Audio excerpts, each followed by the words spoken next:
লাস পালমাসের জালে গোল উৎসব করে স্প্যানিশ লা লিগার শীর্ষে উঠেছে রিয়াল মাদ্রিদ। ঘরের মাঠে রবিবার কিলিয়ান এমবাপ্পের জোড়া গোলে মাদ্রিদ জায়ান্টদের জয় 4-1 ব্যবধানে। ডিফেন্ডিং চ্যাম্পিয়নদের অন্য দুই গোলদাতা ব্রাহিম দিয়াস ও রড্রিগো। সান্তিয়াগো বার্নাব্যুতে ম্যাচ শুরুর 28 সেকেন্ডের মাথায় পালমাসের ফাবিও সিলভা গোল করে রিয়ালকে স্তব্ধ করে দেন।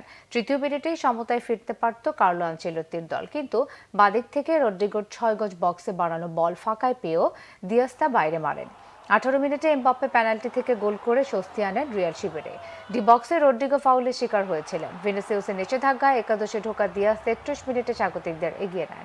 ডি বক্সের বাইরে থেকে এমবাপ্পের শট গোলরক্ষক ফেরানোর পর লুকাস ভাস্কেসের পাসে স্লাইডে ফাঁকা জালে বল পাঠান স্প্যানিশ মিডফিল্ডার। 3 মিনিটের মধ্যে রড্রিগোর পাস থেকে এমবাপ্পে ফের গোল করে লিড আরও বাড়িয়ে দেন। 42 মিনিটে ফরাসি ফরওয়ার্ড আবারও বল জালে পাঠান, কিন্তু ভিআরে উড়ে যায় তার হ্যাটট্রিকের আনন্দ।